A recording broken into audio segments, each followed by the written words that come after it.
Subcommittee on Financial Services and General Government will come to order. This hearing is titled the Budget Hearing of the Office of Management and Budget. Members will have 5 legislative days within which to revise and extend their remarks and insert extraneous material into the record. I now recognize myself for an opening statement. I'd like to thank Director Vought for being here today. The Office of Management and Budget, or OMB, plays a central role in most of the decisions made in the executive branch, particularly as it relates to the federal budget. It's also important to remember that OMB is an office created by Congress. In 1921, the Congress passed the Budget and Accounting Act of 1921, which created the Bureau of Budget under the Department of Treasury. Later in 1939, in the Reorganization Act of 1939, the Bureau was relocated to the newly created Executive Office of the President. And in 1970, Congress approved the Bureau's renaming to the Office of Management and Budget. I mention this history because OMB plays a unique role both as an office created by Congress and one that has been and continues to be responsible for fulfilling the President's policies. In fact, over the last 100-plus days, OMB has played a central role, not just in the reconciliation negotiations or recent budget submission, but in the reshaping of the federal government. As of May 27th, 157 executive orders, 39 memoranda, and 62 proclamations had been signed by the President. OMB plays a critical role in each of these decisions. But as appropriators of the federal government, we need to work with OMB to ensure that funds are being used as Congress intended. That is why the President's budget is so important. This is a guide to helping Congress understand the agency priorities and how the legislative and executive branch can work together to deploy the resources necessary to execute these priorities. Last Friday, federal agencies, including the Executive Office of the President, sent up their budget requests for fiscal year 2026. OMB is requesting $146.1 million for the next fiscal year, a 13.3% increase above its FY 2025 enacted level. I look forward to discussing OMB's FY 2026 request with you today, Director, and how we can work together to ensure agencies have the resources they need to work on our priorities for our constituents and the public at large. I now recognize the ranking member for his opening statement. Mr. Chairman, Mr. Director, candidly, Director Vought, I think your agenda is a danger to our country, our Constitution, our people, and one that marginalizes the Congress and Article 1 to establish an imperial presidency. That's exactly the opposite of what our founders had in mind. What this administration has done under your direction mirrors what you did during Trump's first term, what you wrote in your Project 2025 chapter, and what you said in a 23 speech, 2023, to members of the MAGA right. You had it quoted to you many times. As you probably know, I represent over 70,000 federal employees.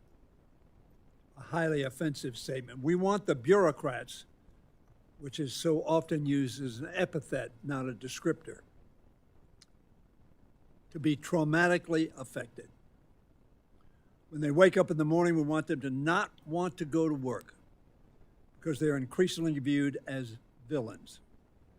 We want their funding to be shut down. Were the thousands of doctors, scientists, and cancer researchers DOGE fired from NIH villains? The more than 800 employees DOGE dismissed from NOAA, people who track hurricanes and protect Americans from storms, were they deep state agendas? What about the food inspectors, intelligence officers, national park rangers, first responders, and countless others purged by this administration? They're just patriotic Americans trying to serve their country. All received an email seeking their decision to leave the federal service. 2+ million of them. What sort of message does that send? I think of a Marylander named Caitlin, who worked at the Center for Medical and Medicaid Innovation. After spending weeks agonizing over whether DOGE would fire her, she died of suicide back in February. I think of another Marylander, Monique, who worked for the Social Security Administration. She was forced to pick up more work as many of her colleagues took the buyout or were fired by DOGE. The stress grew and grew until, sitting at her desk in February, she died of a heart attack. Her friends and family are certain it was triggered by the stress she was under at work. No business on earth could treat employees like this and expect efficiency to improve or their enterprise to succeed. There is no doubt efficiency has gone down. Backlogs have grown at the Social Security Administration, the VA, and other agencies. Federal employees now have to spend hours filling out paperwork just to order basic office supplies, something that used to take minutes. One of the first things OMB did after Trump took office was pause all federal loans and grants. That froze thousands of infrastructure projects that were already under construction across the country, an action taken with no regard or no awareness, perhaps, of the consequences of those actions. The Trump administration has traumatized Americans, not just federal employees, reduced efficiency, broken the law, and trampled on Congress's authority. And for what? We have every indication that DOGE will cost taxpayers more than it's going to save. Director Vought, you're going to play an even larger role in these efforts now that Elon Musk is reportedly leaving.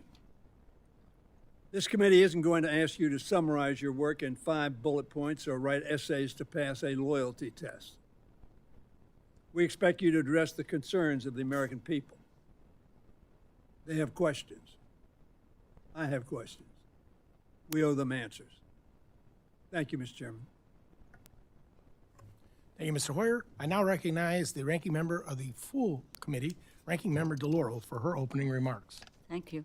Thank you, Chairman Joyce, and thank you, Ranking Member Hoyer, for holding this vital hearing. Director Vought, good afternoon. Welcome back to the House Appropriations Committee, and thank you for appearing before us today.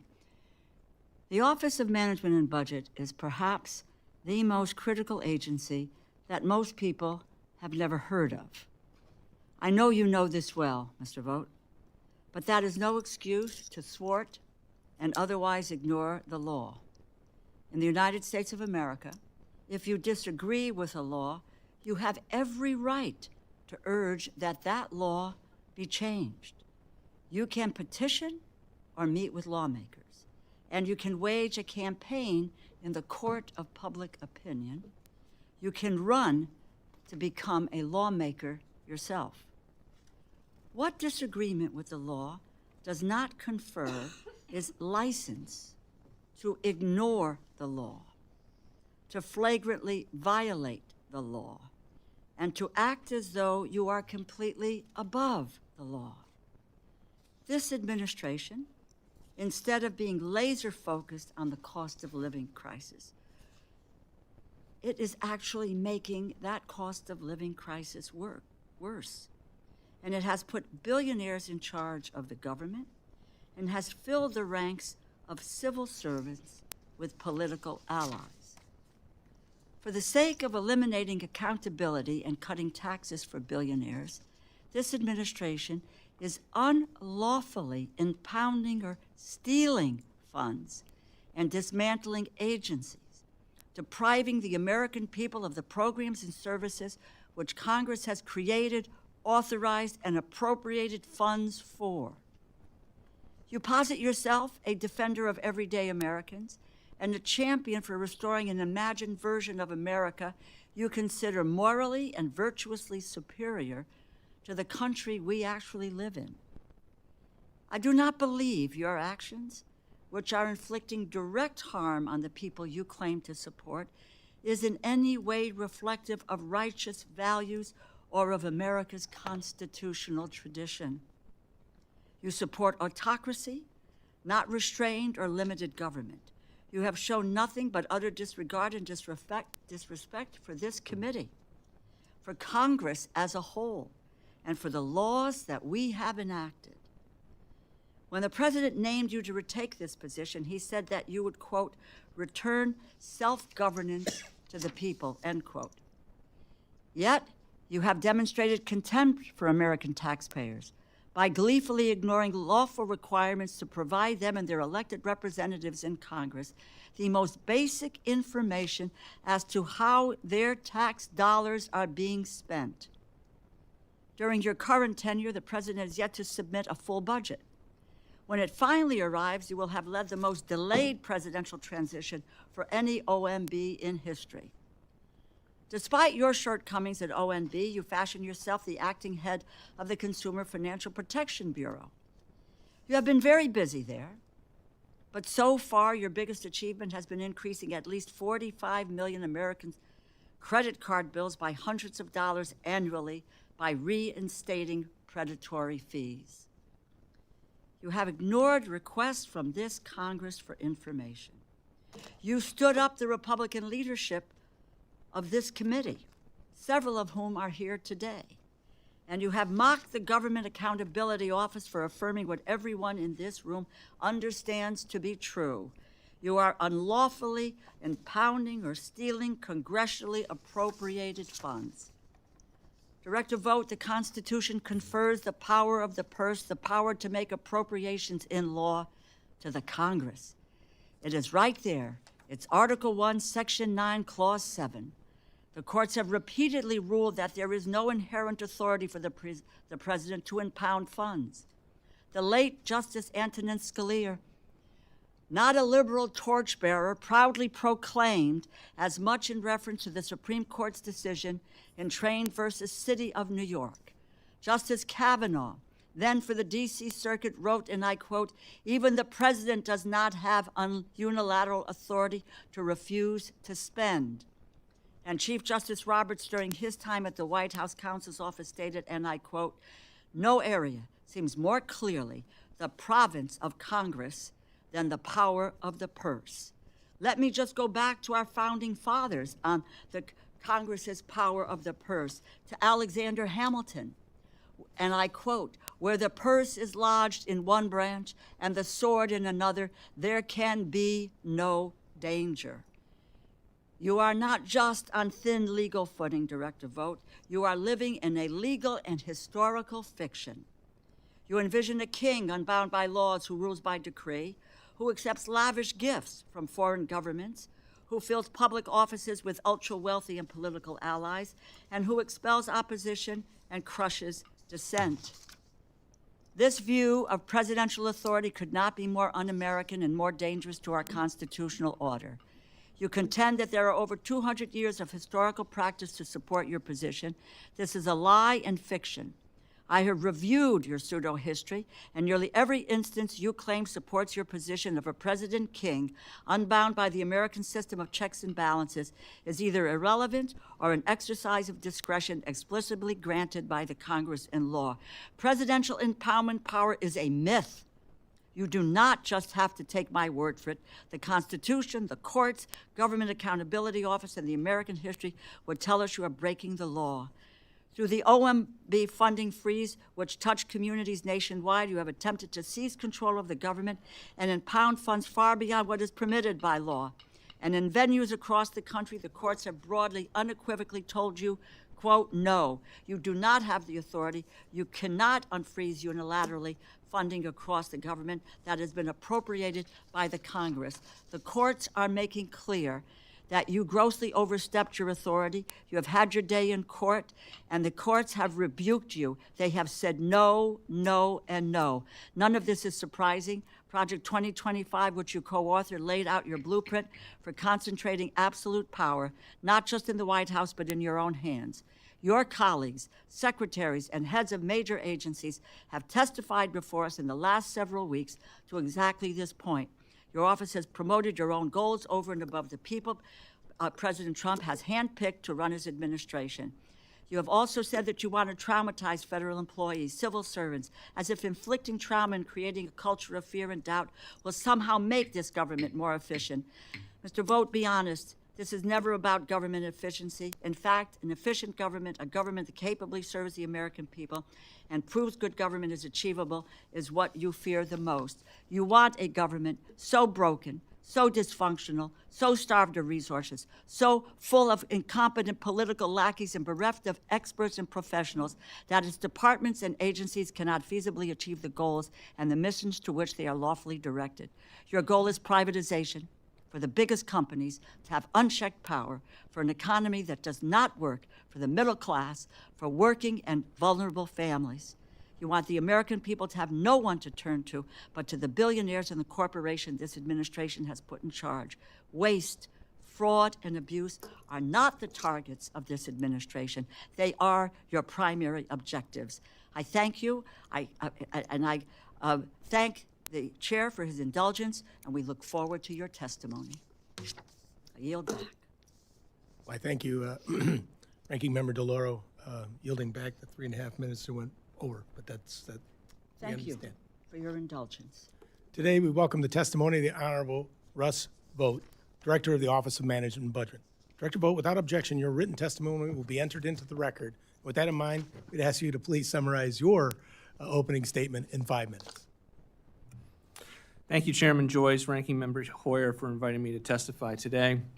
Over the past 4 months, the Office of Management and Budget, or OMB, has worked tirelessly to deliver on President Trump's promise of a federal government that works for the American people, not bureaucrats and the entrenched establishment.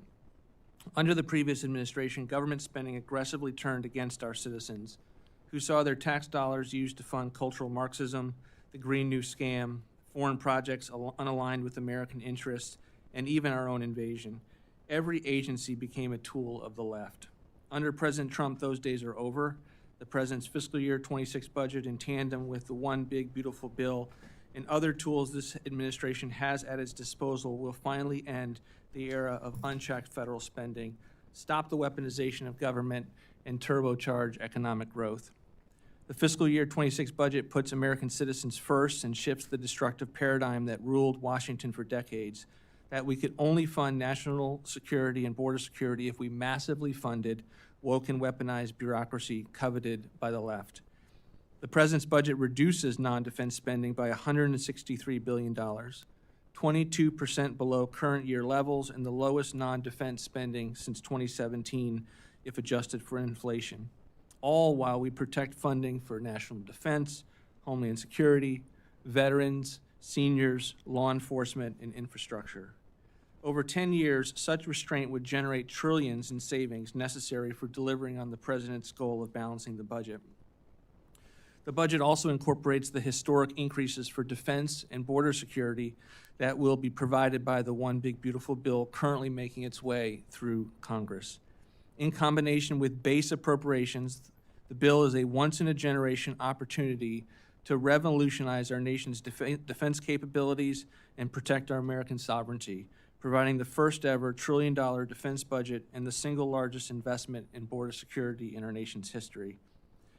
The bill also improves our fiscal trajectory by reducing mandatory spending, as confirmed today by CBO, by roughly $1.7 trillion, the largest mandatory spending reduction in history, ending waste, fraud, and abuse, and preserving critical programs.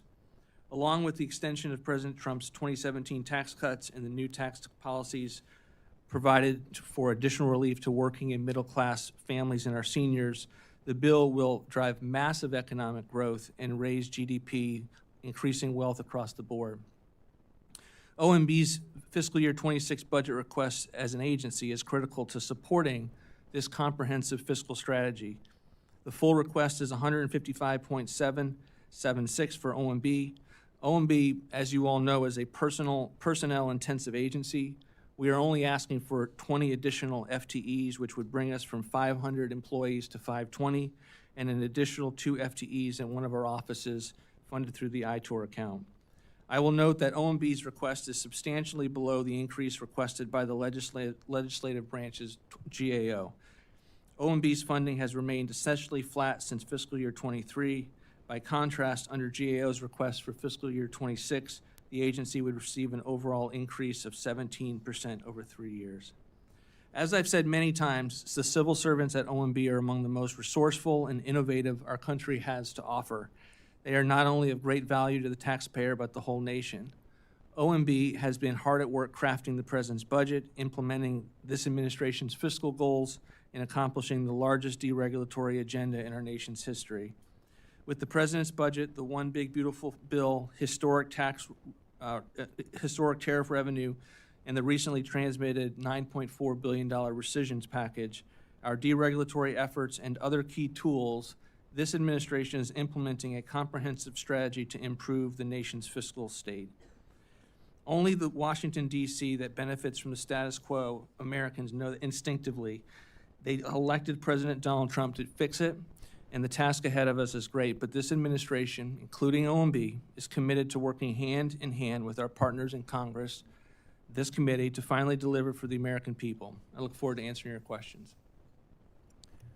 Thank you very much for your opening statement. I now would recognize myself for 5 minutes, but as I asked for all, we'll try to make sure we stay on the 5-minute timeline so everyone here has an opportunity to ask their questions and get them answered. And possibility exists then to get to round 2. We'll certainly allow for at least a second round lightning of a question each. To get there, we have a hard stop of 4:10. Okay? Director Vought, in the President's fiscal year 2026 budget request, OMB is requesting what you had just said, a 13.3% or $17.1 million increase for the fiscal year 2026. This increased funding would support, quote, unavoidable costs in investing in OMB's workforce, among other priorities. Would you explain what those unavoidable costs are and why OMB needs to restore staffing levels that were previously reduced? And why is OMB's need for more staff different than staffing needs in any other agency? Sure. Thank you, Mr. Chairman. I think the reality is we've held constant for many, many years at the 500 level, even though the size of government has increased. And so, when I was in the position in the first term, I had the view that OMB should reduce its headcount. And the challenge that we found when we did that, when we pursued budgets that did not prioritize the analysis that OMB needs to do, you find yourselves in a situation where some of your key resource management offices are having to analyze programs and agencies that are growing exponentially larger. Just to give you an example, our previous resource management organization for national security had the veterans, it had all state and foreign aid, it had the entirety of the Defense Department, it had the entire intelligence community, and if you look at it compared to across the agency, you didn't have enough analysts to be able to do the job. Similarly, we're being asked to do quite amount of work with regard to the President's deregulatory initiatives, and that will continue to be a priority through OWIRA. That's one of the reasons we're going to need additional FTEs when it comes to being able to staff that up, not unlike what you would see with our increases for border security or USTR with the work that the President's doing to get more rational trade deals on the books. So in terms of unavoidable costs, just because you have the same amount of staff doesn't mean that you don't have things like tech support and the work that's required to keep all of our systems up and running. And there's a lot of expenses that goes with it. But I truly believe, and I think you all believe this too because of the resources that you've given to GAO, that it's paramount to have enough analysts that can grapple with the size and scope of the federal government. And I think that pound for pound, an OMB career FTE is one of the most important from a standpoint of being able to address that need to be able to deal with our fiscal health as a country and get cost-benefit analysis and a regulatory framework that makes sense for the country. I want to focus on Executive Order number 14158, issued on January 20th, 25, is titled Establishing and Implementing the President's Department of Government Efficiency. Executive Order establishes the United States DOGE Service, or USDS, and within the reorganized USDS, a U.S. DOGE temporary organization that is authorized through the 4th of July of next year. Who is the administrator of the DOGE Service, and who is the administrator of the U.S. DOGE Temporary Service, and who do they report to? The U.S. DOGE Service was the former USDS, U.S. Digital Service, that was housed within OMB. Along with that EO, it was moved out of OMB into the Executive Office of the President as a standalone office reporting to the Chief of Staff. It's been led by Steve Davis, and we're in the midst of with the last week or so of establishing the leadership on an ongoing basis. But I think the vision for DOGE is, in addition to having some of the consulting work that they've done continue in the EOP, and that's one of the reasons we have a request in as part of the ITOR account, is that DOGE would go and be far more institutionalized at the actual agency. So many DOGE employees and FTEs are at the agencies working almost as in-house consultants as a part of the agency's leadership. And I think, you know, the leadership of DOGE is now much more decentralized. It's the agency heads, and it has been for some time. The president has always said from day one, agency heads are in charge of their departments, and they were benefiting from the consulting that DOGE was doing along the lines, and now that is much more pronounced. I appreciate that there are many jurisdictions involved in DOGE's work, but OMB is front and center here, including in the subsequent DOGE EOs responsible for reorganizing the federal workforce, including hiring practices, EO 14170, federal hiring, and EO 14210, the federal workforce. And so I realize that I'm about to run out of time, so you might talk about that on the second round. Chair now recognizes the ranking member Hoyer for any questions he may have.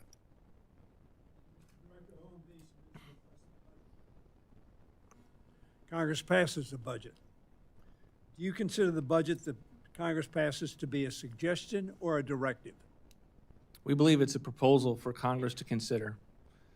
We propose, and you obviously take it as a policy proposal and send it through your appropriations process. Question, Director.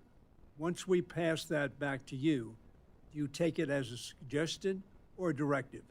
It's a directive. We believe it's important for the congressional appropriations process to give us the levels as consistent with the power of the purse to set levels by which we can't go above. And therefore, you consider it a ceiling.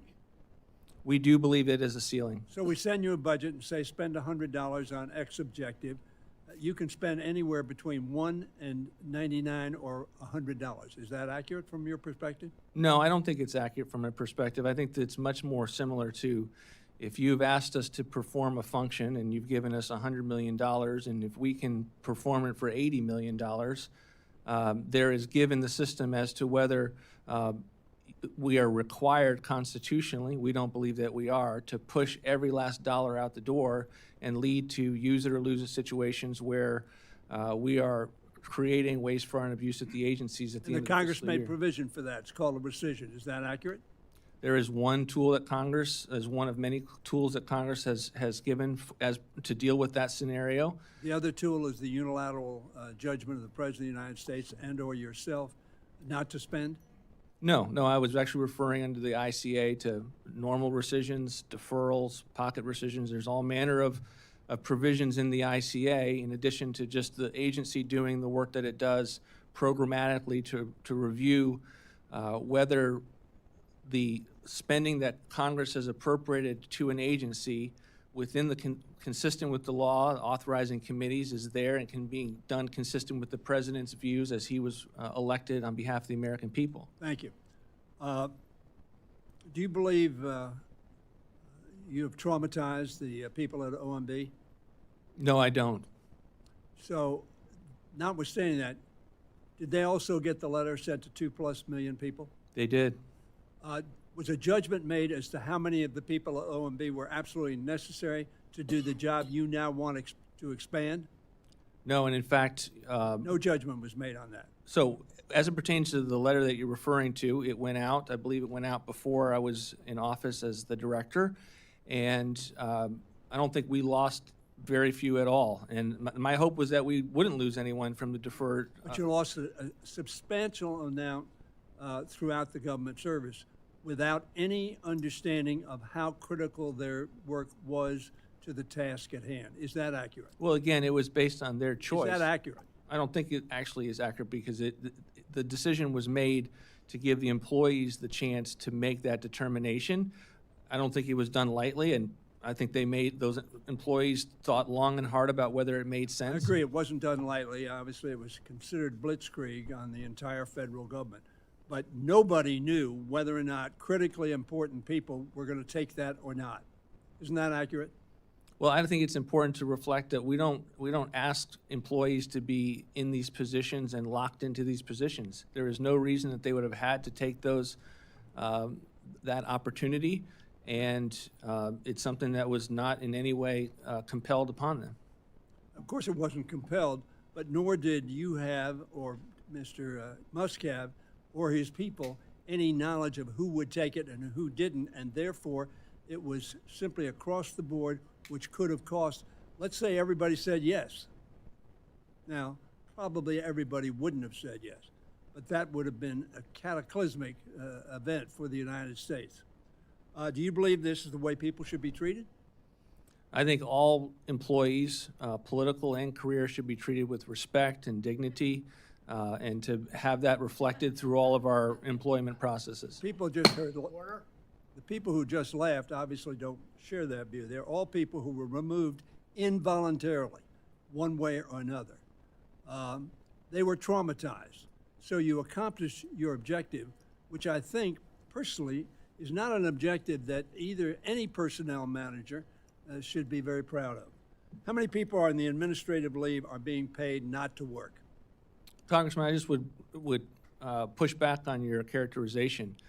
It's never been my desire to traumatize individuals or workers at federal agencies. Why did you say that? Because you didn't actually listen to the entirety of the context of what I said. I was referring specifically to bureaucracies that are weaponized against the American people. So do I believe that at the NIH or the OMB or VA, that across the federal government, that there aren't career individuals that are doing incredible work and are great public servants, but the notion that we don't have weaponized bureaucracies, and we saw this in the last administration, that are aimed at parts of our own citizenry. Let me The stop chair you. now recognizes Mr. Womack for any questions he may have.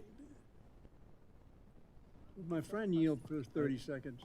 I think the gentleman, we'll have another round. You can pick up on that line of questioning then, because we all have questions to Thank you. ask. And I'm going to start with this one. Director Vought, good to see you again. We worked on many occasions together. This is an appropriations hearing, and appropriations is driven by what we call top-line numbers, 302As and then 302Bs that flow down to the various subcommittees. But it begins with a budget. Where's the budget? Well, it's great to see you again. We believe you have the budget. We have a skinny budget. You have the skinny budget, the discretionary budget in full, allows you to get the appropriations process moving forward. Our approach with regard to the rest of what you would see in a full year comprehensive budget is that we've been focused on reconciliation. And so every aspect of what we've been trying to do has been to further that bill, to get it to the president's desk, and then we will come along afterwards with any supplementary information, proposals, deficit pictures. But we thought it would, at the end of the day, confuse the Congress and confuse the American people to have two sets of proposals, two sets of numbers, and that's one of the reasons that we are focusing on reconciliation. Understand the job that you've had to do, and we wanted to get you material as soon as we possibly could. Worked with Chairman Cole as early and often as I could, have not actually not come and talked with the Cardinals at every opportunity. We very much want to work with this committee. So I think we all have a shared goal of putting the fiscal house of this nation in order. I certainly do, and I've been working toward that, albeit unsuccessfully, since I chaired the Joint Select Committee on Budget Process Reform, and we can come back to that if I have time. But the total outlays of the federal government in general, for those that are watching this hearing, that are going to read excerpts from this hearing, what are the total outlays of this nation? From $7 trillion around. Around $7 trillion, and we're going to receive income in various forms to the amount of about what? $5 trillion. About $5 trillion. A little less than 7, a little less than 5, maybe thereabouts when we look at the 25 numbers. But the last set of numbers we have is, I think, in 2024. Of that $7 trillion in outlays, how much of that is actually under the purview of this committee? About a third. About a third. So we're looking at about a 30 to 33, 34, 35% slice of that federal. But the rest of it is what we call mandatory spending. Is that right? Correct. And how is mandatory spending broken down? Mandatory spending is broken down on all of the programs that are set in law. And so, you know, they are not, with very few exceptions that go through your committee, like food stamps or Medicaid, that are considered appropriated entitlements. The authorizers set the law, and the people who are benefiting from those laws can come to the federal agencies and receive their benefits. So only Congress can really change that through its lawmaking process. Correct. Is that correct? And of that roughly $5 trillion of mandatory spending, thereabouts, how much of that is the net interest on the debt? Net interest on the debt is about $1 trillion now. It's exceeded defense. When we left office, unfortunately, it was only $300 billion, still far too high. But in the last 4 years, we've gone from about $350 billion in annual net interest, and now we're upwards of $1 trillion. And it's because we have a debt of about $37-ish trillion, right? What would like a 50 basis point move in the interest rate, and I would suspect that's very prospectful, given the fact that we were just downgraded by the third rating agency. What would that do to the net interest on a $37 trillion debt if we moved like 50 basis points? We're probably talking about $1 trillion swing there. When are we going to deal with mandatory spending? And I'm not talking about cuts, I'm talking about sustainability, because we've all said, and we've pretty much all agreed that we want to make sure that we honor the promises that we've made to older Americans and vulnerable Americans. But right now, the effort is only on the discretionary budget of the U.S. government. It's about 33% of total spending. So at what point in time will we see a plan and a strategy for which we really go after and fix the largest share of the federal spending that is the crux of the national deficit that we have today? You know, we believe that we're doing that with this bill that you have passed out of the House. And one of the reasons we're so excited about it is that for the first time since 1990s, we are talking about trillions of dollars with regard to mandatory savers. $1.7 trillion now is an enormous opportunity and first step along the lines of what you're talking about and what we've proposed in budgets before. I think it's, you know, for those that are saying, where are the DOGE cuts? That's not a reconciliation thing. For those that are saying, where are the mandatory reforms? That is in that bill, and we believe it's the first major conversation like this we've had since the 1990s.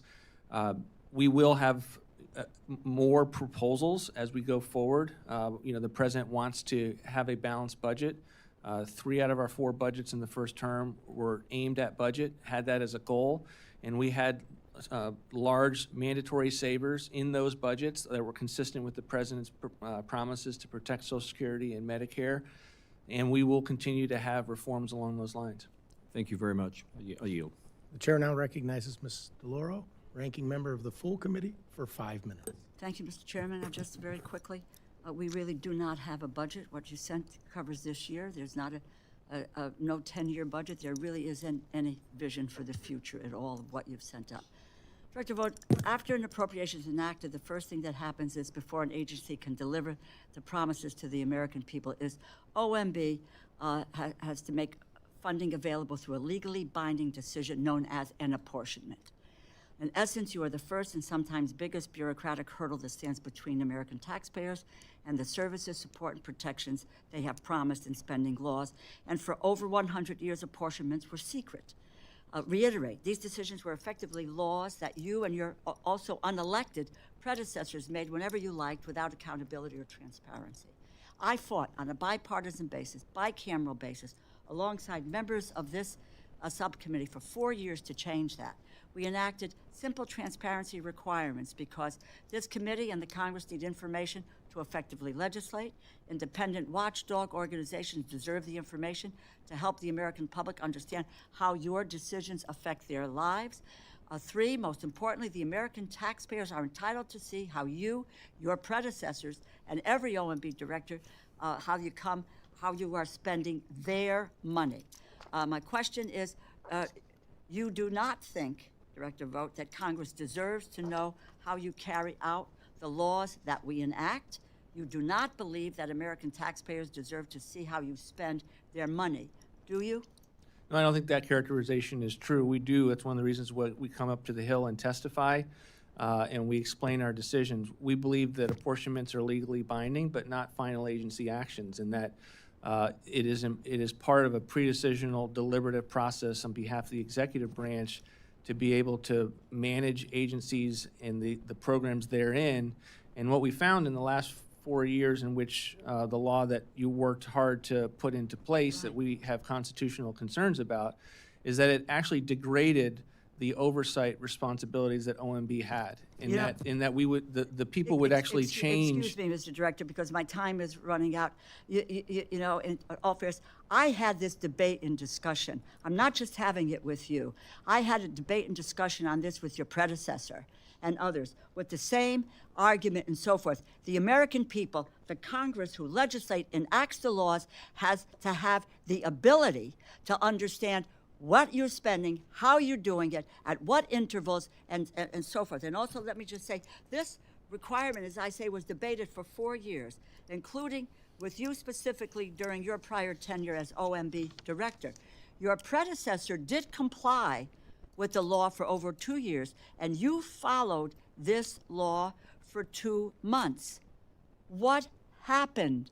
Why did the website come down? Why do we not know what is happening? Why are we going back to those days of secret decisions being made by you and whomever else in terms of the spending of the dollars that we constitutionally enact here when we put these bills into law with congressionally directed resources that serve the American people? Tell me what happened. Why did you change what you were doing for 2 months or what your predecessor was doing over the last couple of years? Well, we had constitutional concerns with the provision. We had a veto threat against this provision in the first term. If it was presented while the president was still in office, I expect you would have had a signing statement that said, not unlike our letter to the committee, not unlike the DOJ's letter to the committee, we have constitutional concerns with it. And it's something that degraded our ability to manage taxpayer resources and do the very responsible. We passed a law, and with all due respect, again, I think the level of your honesty on your claims really shines through on this topic, and there probably isn't much more point in discussing it, but that goes at the very fact you make up constitutional issues where the Constitution places that power of the purse within this body and within an appropriations committee. Historically, it is there, but you make a decision as to what you want to do, what you think is Constitution or not Constitution without any basis in fact, thereby pulling down that website that allows us to see what you are doing. We have no way of knowing if you are carrying out what we have lawfully required the executive branch to do. That is our responsibility, and your responsibility is to carry out what it is that we have appropriated here. You just can't pick and choose whatever the hell you want and going forward with this. And I yield back the balance of my time. Chair now recognizes Mrs. Hinson for her 5 minutes of questions. Thank you, Mr. Chairman, and to our ranking member for holding this hearing today. Director Vought, thank you so much for coming to answer our questions. It says a lot that you're here talking about the efficiencies that you're finding and the improvements you're making at OMB. This is really about taxpayer money and protecting the integrity of where those dollars go. And as you probably know, I've been very, very passionate about improper payments through OMB. We know from the numbers out of GAO, that number is somewhere between 230 and 500 some billion dollars. I actually think it's probably higher than that, right? And when we look at the taxpayer money being disrespected in that way, and people for years turning a blind eye to that in terms of fixing this problem. So I appreciate your candor and the effort by this administration to do that through the executive order from the president, 14249, to protect America's bank account against waste, fraud, and abuse. And I was proud to support this by introducing legislation here to codify the president's executive order to do exactly that, protecting American taxpayers from wasteful spending. One of the provisions of the order did direct OMB to work with Department of Treasury to establish pre-certification and pre-award procedures across the federal government. This is the breakdown in process that has led to this fraud and improper payments. Can you explain why those procedures were not in place before this executive order? One of the things in this issue in general, and I'm sure you've been frustrated by it, is the extent to which this is all common sense, and yet it never seems to happen. And I actually posed the question to our team this morning, why did we see nothing before the Trump administration? And honestly, there just wasn't, it wasn't an interest in the previous administration. We're very thankful for the executive order. We're going to be taking our duties very, very seriously. We look forward to working with you on this. I think much of what DOGE has identified is the extent to which the agencies have not been pinging the systems and the data sets that are there and can be there, and then we need to fight through whatever bureaucracies make an institutional argument for why whatever the grant agency is shouldn't be cross-checking it with the data that's available. So it'll be a priority of ours, and we look forward to working with you on it. Yeah, it certainly is a common sense thing to know where the money's going and what one hand knowing what the other hand is doing in that process. It's absolutely critical. Can you update us on the implementation? You mentioned, obviously, you and I share that frustration that it wasn't in place before, and we do look forward to working with you, get you whatever resources you need to be able to implement this. Where do you stand in making some of these fundamental changes to protect We are taxpayers? working on government-wide guidance to agencies to implement the EO right now. We're going through a policy process internally as to what that should include, and we'll be back to you soon with details on that. Okay, looking forward to updates there. And as we work to pass all 12 of these appropriations bills, hopefully before that September 30th deadline, can you ensure us that the days of not tracking where that money is going is over? You have a good eye and a good watch on it for taxpayers? Yes, and we've got a number of statutory responsibilities also in terms of taxpayer right to know, statutes that have been tasked to OMB. It's another response to the chairman in terms of the need for the FTEs, is that often people want stuff to happen at OMB because they know it can get done, that we have tools to get the agencies to move forward. But therein is our need for the employees to be able to do that important work and to push through and make sure that we're living up to what you all have asked us to do. Well, this certainly should be a bipartisan issue, and I questioned your predecessor about this and former Secretary of the Treasury as well. And Secretary Bessent was in here just a few weeks ago saying the same thing. He was incredulous that this was allowed to happen and go on. It should be a bipartisan issue. At least it was, I think, before President Trump started getting the credit for this. So we should be able to get behind policy that helps to fix this problem. What else are you doing at OMB to help prevent improper payments, hold agencies accountable for their spending? What does that process look like other than just issuing that guidance to other agencies? But where does the accountability come in there? So one of the cultural aspects of what I've tried to emphasize at OMB is one OMB. And so I don't like the notion of you have a budget side of the house, a regulatory side of the house, and a management side of the house, because often everything gets stovepiped and you don't have the main interactors with the agencies that are benefiting from much of the work that you would find at the management side doing improper payments. So one of the things that we are doing, we had a meeting along these lines just yesterday about making sure that the people that work with the budget offices, the ones that are working regulatorily, are coming up with policies that actually help along these lines. So it's not just, hey, did you go through the right process and ping the right systems? We want there to actually people be getting credit for doing deregulatory activities that are also dealing with improper payments. We want there to be an emphasis on programmatically being rewarded for having the various budget offices and teams at the agencies being rewarded for this kind of activity. And I think That's the benefit of doing it at OMB, and I think that's what will inevitably be the success from it. Yeah, you have a wealth of knowledge. You should use it to your advantage going forward. Thank you, Mr. Chairman. I yield back. Thank you. The chair now recognizes Mr. Pocan for 5 minutes. Great. Thank you, Mr. Chairman, and thank you, Director Vought, for being here. I think you said the president supports the big bill that was passed out of the House, correct? And I think you also said the president does not support cutting Medicare. Correct. Okay, so in the bill, there's a $500 billion cut that gets triggered to Medicare. So I know a number of the people who voted for the bill are starting to read it now and finding there's parts they don't like. You might want to take a look at that provision. As you know, that's okay. That's okay. I only have You don't want the 5 minutes. explanation? Okay. I didn't ask you the question, did I? I'm asking you a question though. Since we didn't have your remarks this morning, I think we got them this afternoon.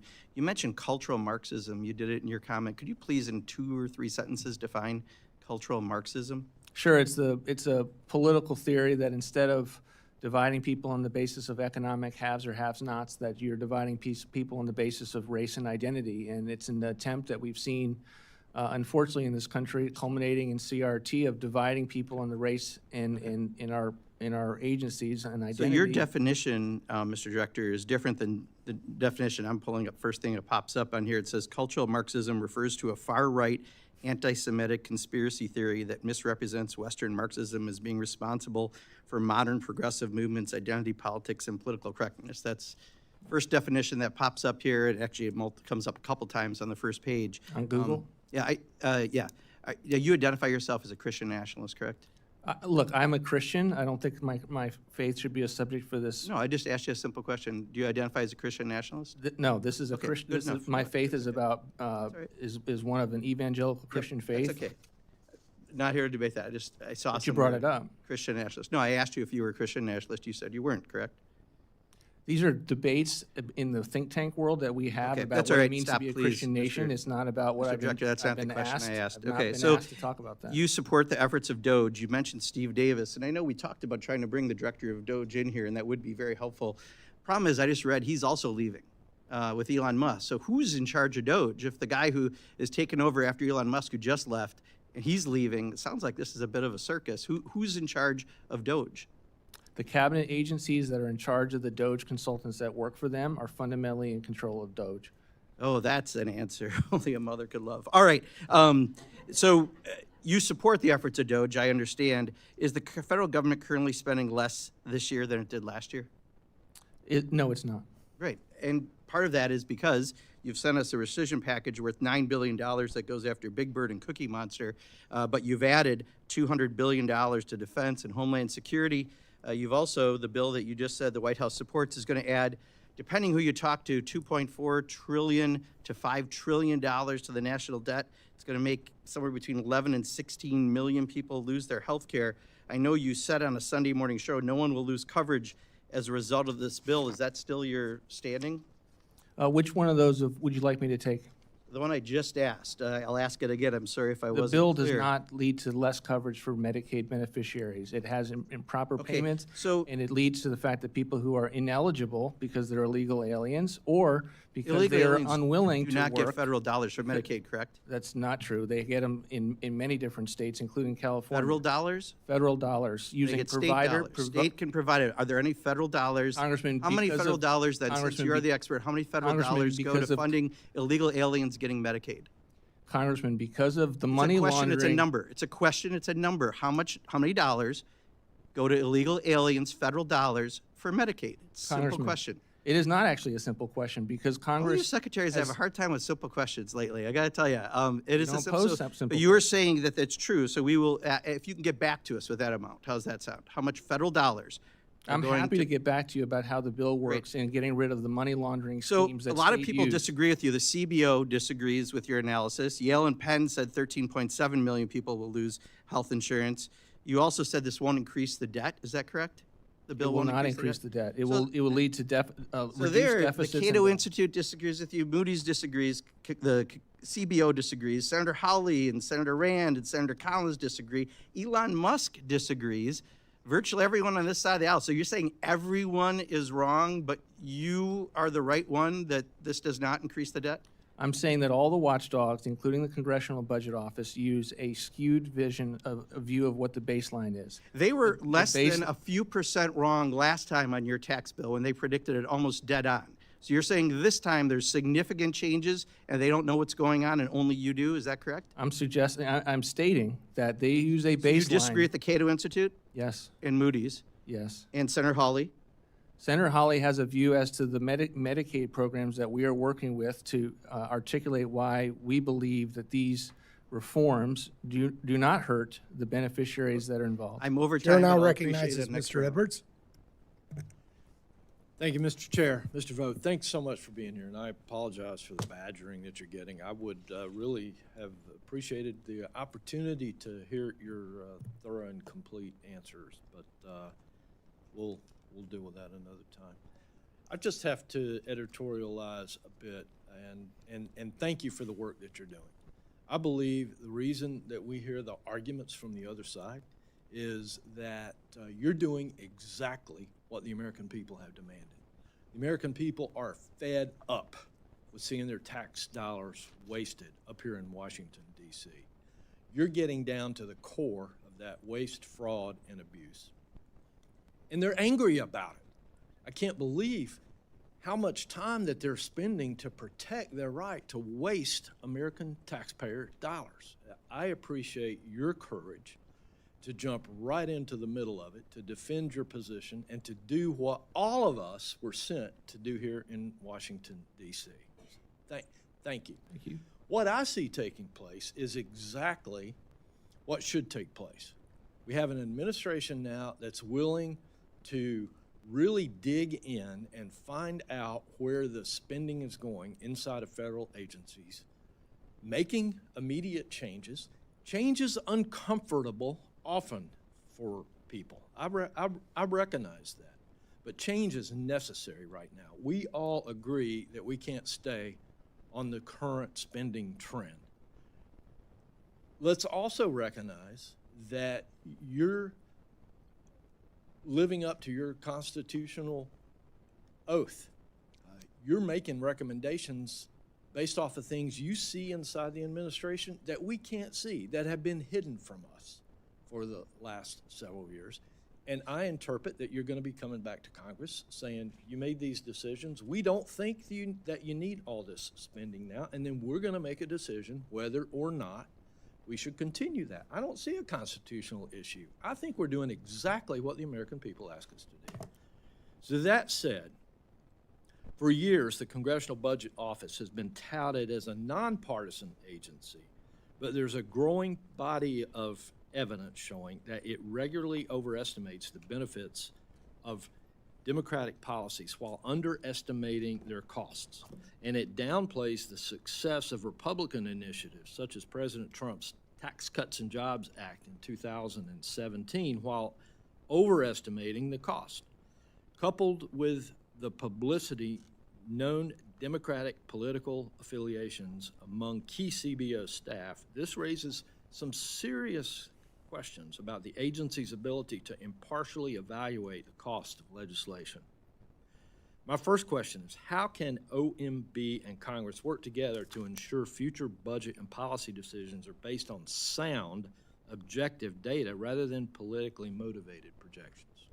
Thank you, Congressman. I think one of them is working together to properly frame the information that CBO has put out. I mean, I would not presume to give any advice as to how you all might govern CBO, but I would just say, as to educating the public, we try to do that this afternoon very quickly, about how they construct their baselines leads to a warped view on a bipartisan basis for the policies that you all are considering as a major problem. And I both on the revenue side and on the tax side, there's often a lack of willingness to look at what might happen dynamically, not just on revenues, but even the fact that someone that is not eligible for a program will be able to get additional care because they go to their private health insurance. I mean, that is the kind of analysis that CBO just does not do.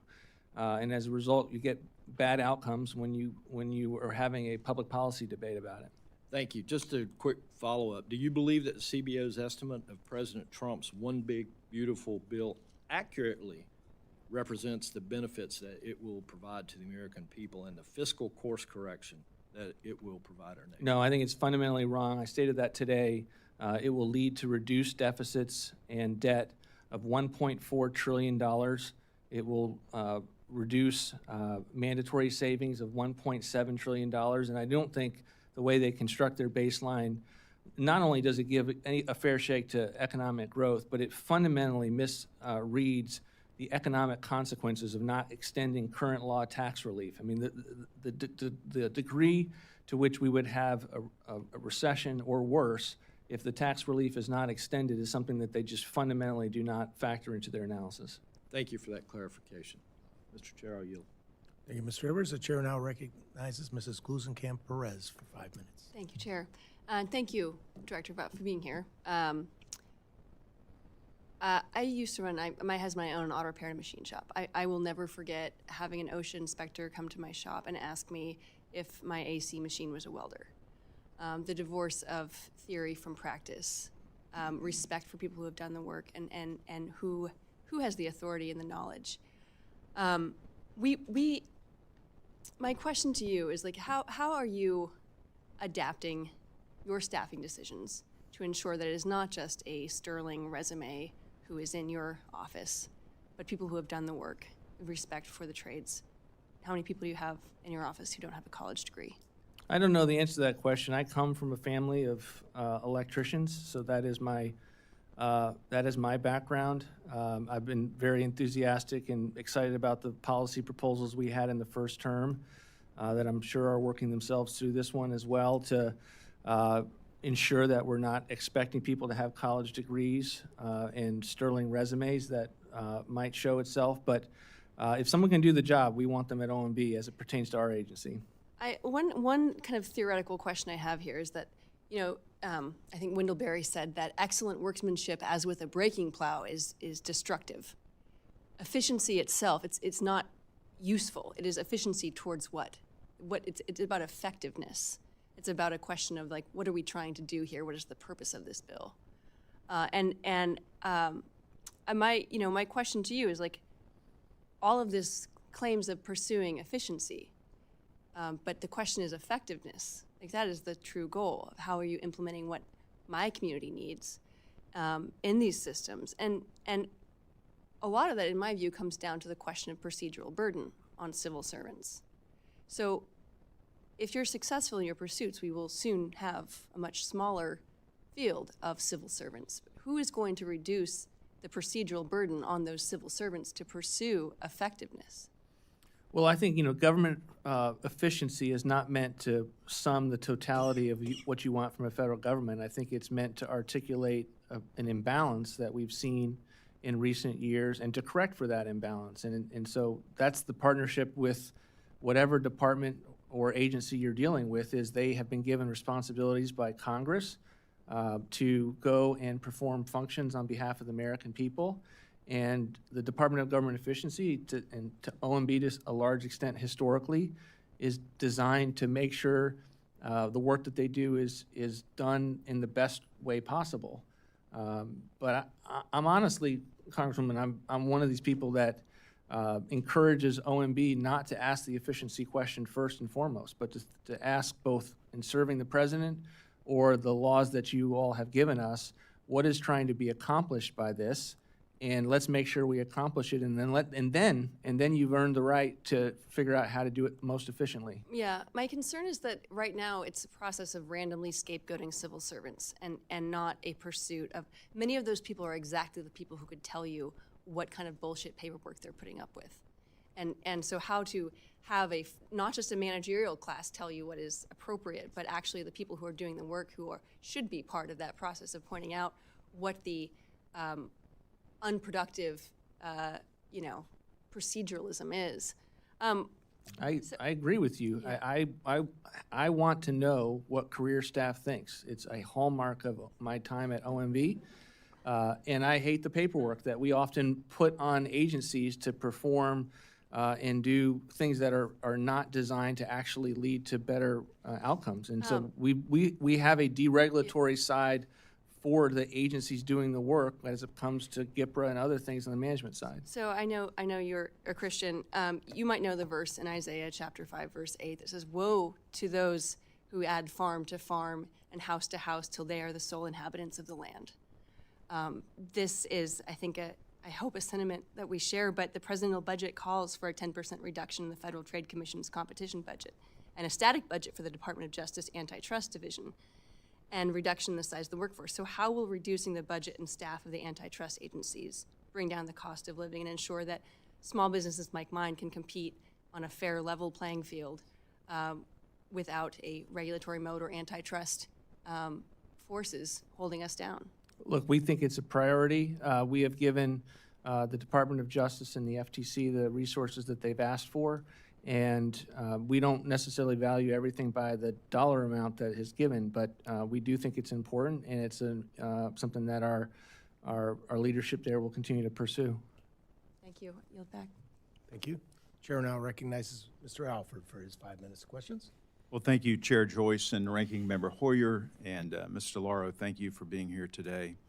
Director Vought, thank you most of all. I appreciate the work you're doing to try to right the ship in America, and we're about to hit a reef if we don't do something with our spending.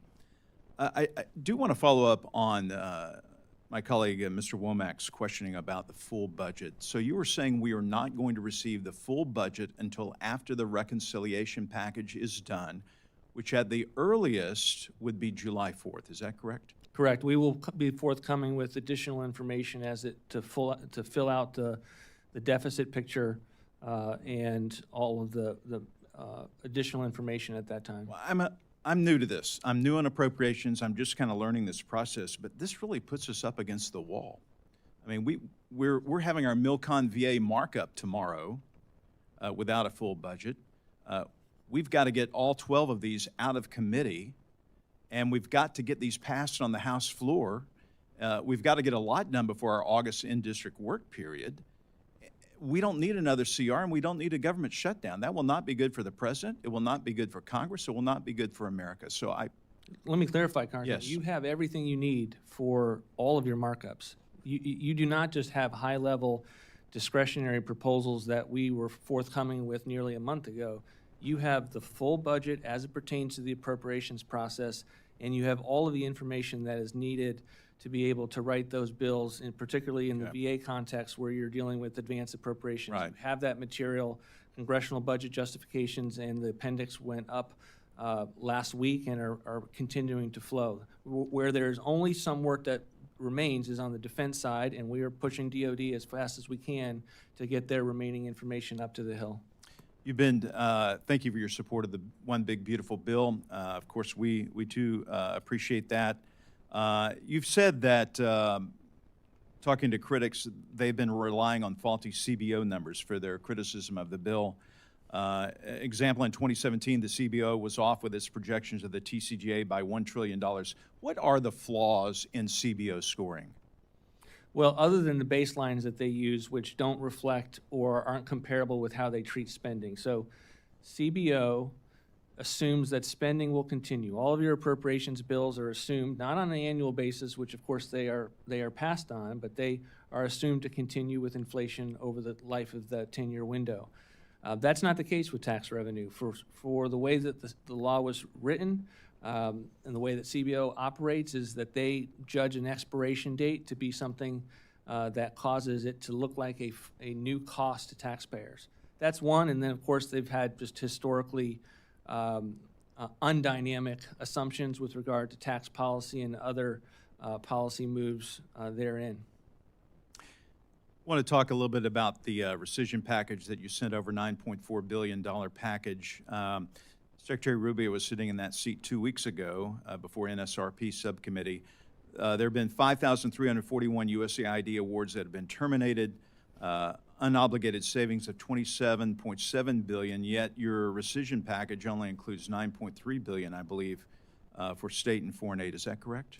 It's correct, yeah. Are we going to see further rescission packages that will claw back this money? Perhaps. We are very anxious to see the reception from a vote standpoint in the House and the Senate.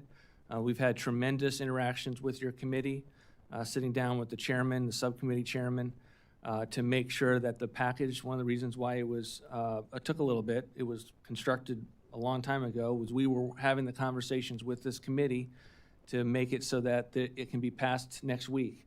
Okay. If that goes well, I'm less concerned about the House as I am in the Senate, and it's very important for it to pass. If it does, it'll be worth the effort, and we'll send up additional packages. Last question. Part of the rescission package, the Global Health Program for $400 million, it says this proposal would eliminate only those programs that neither provide life-saving treatment nor support American interests. Does this include PEPFAR, any money that's funding PEPFAR whatsoever? It does. It has a cut to PEPFAR, but not to life-saving treatment. And let me just walk you What through about some of prevention, sir? So the challenge we have in PEPFAR is that PEPFAR has been perceived as only life-saving treatment. But if you look, you've got $2.5 million for teaching young children how to make environmentally friendly reproductive health decisions. You have nearly $1 million for services for transgender people, sex workers, and their client and sexual networks in Nepal. You have $5.1 million to strengthen the resilience of lesbian, gay, bisexual, transgender, intersex, and queer global movements. So even in an area like PEPFAR, and I did see some of the reaction from the Senate as to us including PEPFAR, we believe that it needs to be on the table. We can find waste, fraud, and abuse there that the American people would not support, and it's one of the reasons why it's in the package, but it will not lead to life-saving treatment being denied. That has been a hallmark of all of President Trump's budgetary policies with regard to PEPFAR, is if you are receiving care, you will continue to receive that care. I'm out of time. Thank you. I yield back. Thank you. Chair now recognizes Mr. Ivy for his 5 minutes. Thank you, Mr. Chairman. Good afternoon. I was shocked when I heard you say that all government employees should be treated with respect, because that is absolutely not what I saw on the ground level. I mean, I saw people crying when they were coming out of USAID. I think they'd been given 15-minute intervals to retrieve their belongings.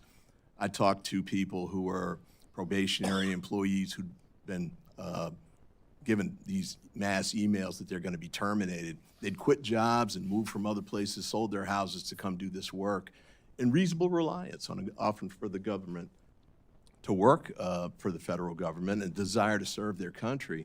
And they were unceremoniously pushed out the door.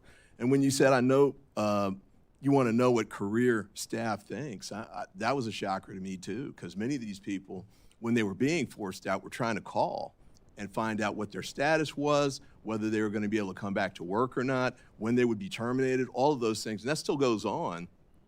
And they don't get the answers from you all. So, I appreciate your view of what's going on, but you got to know that it's entirely different from the standpoint of the people who were going through this. And I just want to focus on 3 quick areas where there's a potential impact. I mean, one thing you said that was interesting to me, you're going to ask for additional 20 positions, if I heard you correct, Yes, at OMB. It's a little ironic because you're slashing positions across the government and funding. But we had the FBI director testify here a few weeks ago, and he came in and said he has 1,100 vacancies, I think it is, and he needs 1,300 additional. I think we can all agree that the importance of public safety, and someone just mentioned fraud, nobody ferrets it out better than the FBI. Yet, the day after he testified here, he testified in the Senate and said, I don't need those positions after all. And then just one quick point on the fraud piece. I saw an FBI agent who runs the fraud division testify that between $500 and $700 million every year is stolen from the United States by our overseas adversaries, and that they needed additional resources to track that down. But apparently you guys aren't going to give that to them. With respect to national security, and the science piece of this too, the trauma quote's been read to you, and I heard your comment, it's taken out of context, and I listened to that speech. I don't agree. I think it was consistent with what you were saying that day, but let's just assume for the moment that what you're saying there is really true. The bottom line is that the actions that you've taken since then reiterates the message that you're trying to traumatize these people and that you want to treat them like villains. And so what we've got going on right now on the science and tech piece that's rippling through NASA and other agencies where it's critical for us to have these science and tech folks, AI, the competition for quantum computing and the like, they think they're being forced out of these positions, they're starting to look to go to Europe. They're starting to look to go back to Korea or India or other places rather than staying here and doing the work. And I know from businesses in my district that they need people from overseas because we're not producing enough of them over here in the United States. Yet we're narrowing the pipeline based on what you're doing with respect to cutting grants to help fund. We're narrowing the pipeline with respect to the impact you're having on the universities in science and tech. We're narrowing the pipeline with respect to the postdocs and other people doing the research and the government contractors who are doing much of this work too. So over and over again, we're squeezing that line down. If you look at the contrast with China, they're doing exactly the opposite. And they're doing exactly the opposite in the areas where we're in the most competitive areas and where we really need to win. We don't want China to get ahead of us militarily. We don't want China to get ahead of us on quantum computing and AI. But we're making cuts to NIST, we're making cuts to NASA, we're making cuts to the NIH, we're making cuts across the board on some of the most important aspects of what we need to do in the United States to maintain that lead. And with respect to public health, I see my time's running out here, and I guess we can do a second round in a minute, but same kind of thing. The cuts to NIH, my father died from Alzheimer's, I'm a cancer survivor. You guys shut down clinical trials in the middle of those going forward, and it's not like we can just flip a switch and it comes back and starts over again. Some of those are going to take years to catch back up to where they were. And some of the people who are conducting the research are leaving the United States because they don't want to have that happen again. So I appreciate the goal of going after waste, fraud, and abuse. I don't think that that's what you all have really focused on here, your impact certainly, because we can go through that in the second round, but you're really undermining our ability to compete and stay ahead of China on really critical areas like national security and public safety. Chair now recognize the Vice Chair of the committee, Mr. Lolota from New York. Thank you, Chairman. Director, good to be with you today. You're the Director of the Office of Management and Budget, is that correct? Correct. And you've previously served in that capacity in 2020 and 2021? In 2019 and 2020, Went through January 2021? I did. And you're the Executive Branch's Chief Financial Planner and Policy Coordinator. Is that a fair description of your title? I think that's fair, Okay. along with the Secretary of Treasury. Great. And in that role, how important is America's debt and deficit to you? Huge. Sir? I mean, we have an enormous problem ahead of us with regard to the debt that we're facing as a country. It's hanging over us. It's causing massive interest costs each and every year to keep growing, and the impact that it can suddenly cause much worse situation than we've seen thus far is still always out there as a possibility. It's one of the reasons we have to pass this bill to be able to begin to get a handle on the spending that has been on autopilot that We're gonna get into that, sir. members have been calling attention About to. 37 trillion, is that about right? Yes. And the deficit is about what? $2 trillion and somewhere between 1.5 and $2 trillion. And the debt to GDP ratio, pretty bad, right? Yep, Worse since World War II? yep. And what if we do nothing? What if Congress sits on its hands, the executive branch does nothing? What if we just do the status quo? What happens with respect to interest rates, opportunity, buying power of the dollar, opportunity for future generations? What happens to all that if we do nothing? It will all get worse, and we will continue to have issues with credit agencies. And one of the reasons why Moody's was late to the party, but the original credit ratings were drawing attention to the futility that this town had with the inability to ever pass anything of substance. And I think that what has changed with the bill that you all are considering right now through Congress. And I agree with you. Reconciliation is a start of something that we have to do to put our country on a better track, to give more opportunity to the future generations. I want to switch gears just a little bit, but get back to that point in a moment. In your experience, scores, predictions by the CBO, JCT, how have they been, sir? Not accurate. Thinking back to the first Trump administration and President Trump's 2017 Tax Cuts and Jobs Act, how would you rate the estimates by the CBO and JCT? They did not do a good job of rating it accurately, and you know, they didn't think we'd ever get to 3% growth. We did. They were off in their revenue assumptions. But ultimately, that's par for the course. I mean, they don't think through dynamic assumptions with regard to their revenue policies. And about how much in revenue were they off by? Do you remember? I don't have it at my fingertips. I think 1.5 trillion? That's about right. Only 1.5 trillion. Are you familiar with CBO's work when they scored the American Rescue Plan? I am, but happy to be informed more on it. Accurate or not accurate? If you've got a question there, I'm happy to answer it, but off Sure. the top of my head. I'll lead you a little bit with this question. They projected inflation would be around 3.3% in 2021 and 2.5 in 2022 and 2.3 in 2024. Take a guess. Was it higher or lower than the projections, the inflation? I'm sure that it served the administration's policy objectives. Yeah, 4.78% and 4.1% respectively, way off, but yes, favorable to that administration. And now, fast forward, we have this one big, beautiful bill before us that the House Republicans we passed last week, and we've received some new scores over the last day or so. And are you familiar with the CBO score on the growth rate they project in the one big, beautiful bill? It's about 2%. Yeah, 1.8. Do you believe that it is an accurate enough growth rate given some of the historical context between TCJA1? Much of the same policies in TCJA1 led to 2%, 3%, and 4% growth, and yet they're scoring in this 1.8. No, I don't think they're accurate. I don't think it's reflective of the growth. I think it's much more likely, and we'll get to our economic assumptions when we come later with more details from our fuller budget. But the budget resolution that you all passed, $2.5 trillion, I think the number there was 2.7, is much more accurate in terms of a number that should flow from the policies in the bill. Great. I would agree. 2.6% is, I think, what the House Budget Committee put forth. I think that's a better estimate.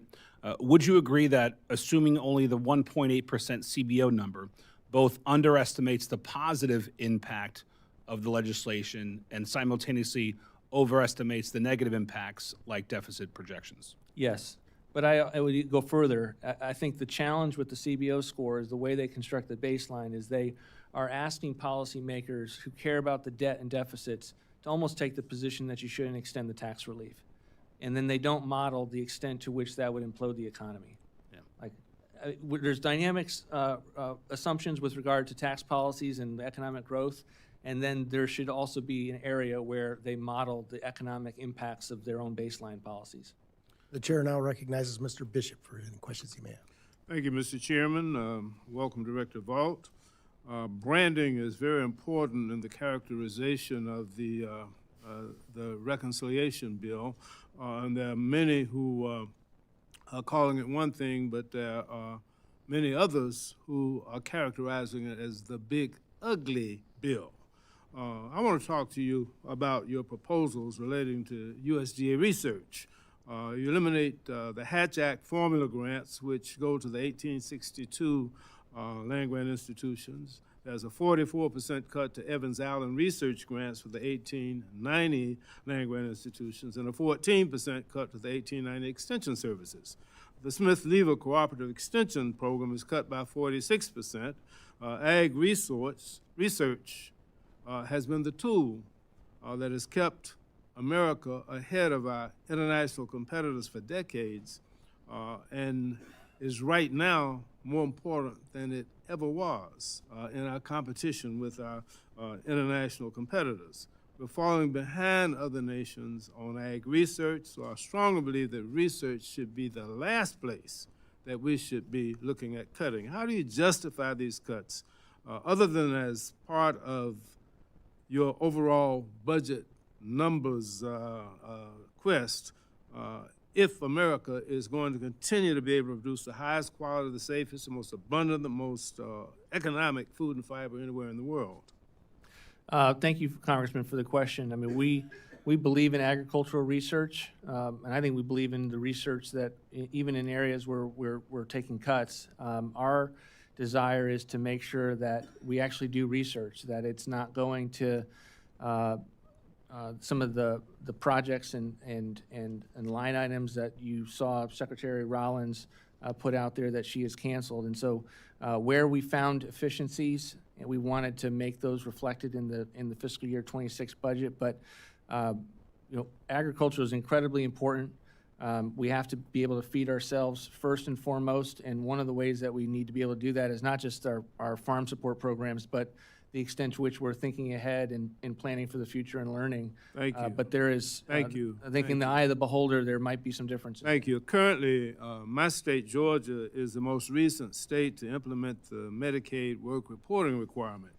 So far, what we've seen is a cautionary tale for other states. Higher administrative costs, increased bureaucratic red tape, and suppressed enrollment, even among eligible Georgians. In my congressional district, over 765,000 Georgians, and almost 17% of them, of the non-elderly residents, are uninsured. However, after 18 months of implementation, less than 1% of our district's residents who are aged 19 to 64 were enrolled in the Georgia version of Georgia's Pathways to Coverage program. That's in spite of the state having spent $92 million in combined state and federal funds on the program, most of which covered administrative expenses like technology upgrades rather than actual health care benefits. In other words, taxpayers are funding for-profit consultants to add on to clunky, outdated systems to process paperwork rather than covering the cost of doctor visits and prescription refills for eligible Georgians.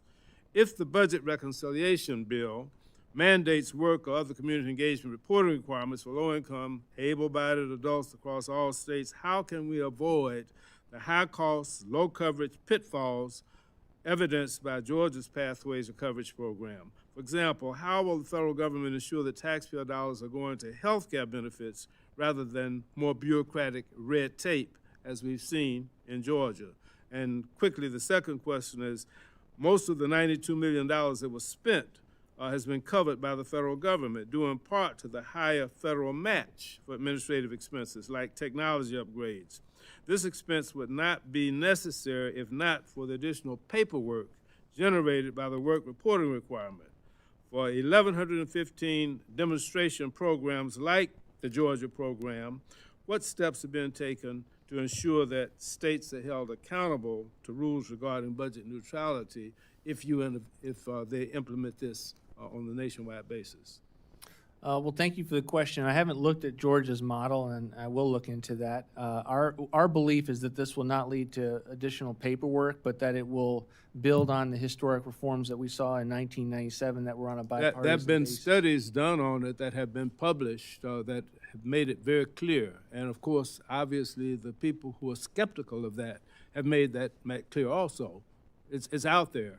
And I'm surprised that you haven't been. Well, I mean, as it pertains to the 1997 reforms, which now applies the concept of work to Medicaid. And remember, in Medicaid, we have this issue where you have able-bodied working adults that get a higher match than the originally intended beneficiaries, the disabled, the elderly, who, you know, you get $9 for $9 federal dollars for every $1 of state for the able-bodied working adults, and then you get correct. about 1.30 for every one at the lower populations. And that's something that's off, because what you have is states chasing the higher dollar. So with this work requirement, we'll make sure that we have It means that more important money will have reform. to go for the states setting up the mechanism in order to calculate that. It's more red tape, more paperwork, less than services and care for the people who need it. We can Thank you. disagree And on that. the chair will now recognize Mr. Cloud for his 5 minutes. Thank you, Chair, and thank you, Director Vought, for being here.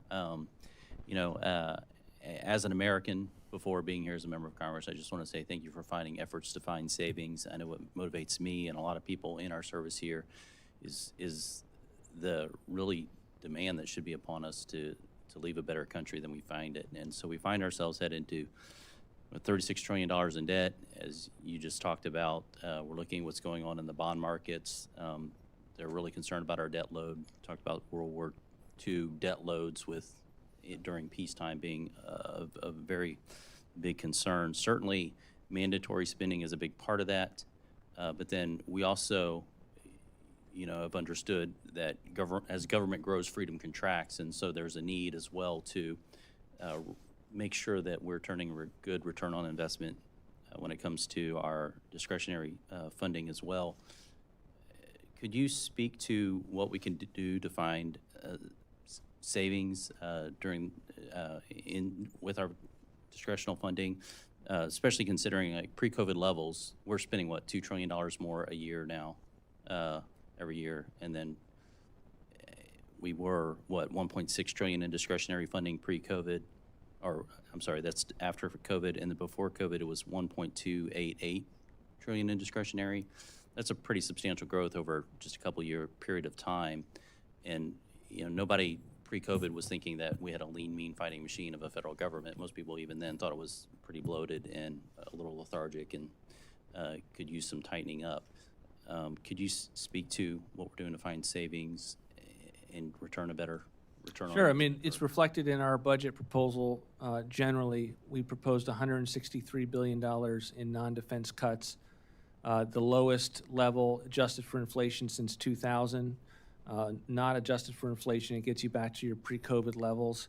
And we really are trying to find programs that we believe are fundamentally wasteful or divisive. When you're providing $315 million for preschool grants for CRT indoctrination for 4-year-olds in Minnesota, we think that money is not just wasteful, but it's actually harming the country as a whole and those individuals.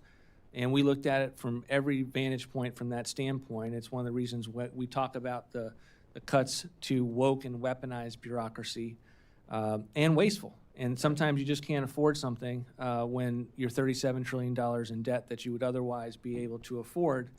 There are drivers that you have in the appropriations process that we pay for. And we pay for the needs that we see for veterans.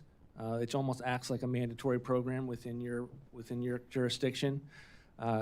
We have proposals for rental reform to block grant to the states and require a cost share with states so that we don't have people that are too soon moving off these programs into self-sufficiency. That's another driver that you all are facing with that is on your books. It's not a mandatory program, but acts like a mandatory program, and we're trying to account and deal with those with the proposal that we sent out. I was late to this hearing because I was in the DOGE subcommittee hearing in which we were talking about NGOs that are, we call them NGOs, but many of them have well over 50% of their funding coming from the federal government. One I highlighted was Endeavors, which was a big part of the apparatus, really the industry that stood up to bring illegal immigrants. Over 90% of their funding was coming from the federal government, and they kind of ceased to be an NGO at that point. Can you talk about how you're evaluating these, I would call them quasi-government entities as opposed to an NGO? I think it was over 35,000 of them are getting more federal dollars than they are donations. I mean, it was a major thrust throughout this process for constructing this budget. And we have our, what we call director's review, and literally we would ask on every program, not just what's the level, what's the need, but how is it distributed. We want to make sure that if this is going to a nonprofit, the extent to which that nonprofit shares our views and is not putting forward some of the ideologies that we have fundamental issues with. And so I can't give you a rack up of what we found other than to, in the areas that we put forward cuts, we have concerns in addition to the value proposition of those dollars. Thank you. The chair now recognizes Ms. Henson for a matter of before the. Yes, Mr. Chairman, in light of the conversation earlier, I'd like to submit an article for the record about illegal immigrants receiving coverage on Medicaid. We do know federal dollars flow to states, and this is from the New York Times, May 14th, 2025. Governor Newsom proposes scaling back health care for undocumented immigrants in California. I'd like to submit this article for the record, Mr. Chairman. Without objection. We have a limited amount of time. I notice that in which we can maybe go to a lightning round. I'm sure Mr. Ivey is salivating for the chance for his lightning round. we could pick your top question that you wanted to ask and try to keep it to 2 minutes. That will get everybody a chance in order to be fair to everyone here. Fair enough? I will certainly defer to my elders here. So. Well, we're looking forward to another 2-minute lecture. I will take the liberty of going first then. The ITOR account was established back in 2015. The ITOR funds currently being used for both DOGE federal workforce and software initiative. What is the breakdown or percentage of DOGE funds that have been used for workforce issues, and what percentage of ITOR funds are being used to modernize technology?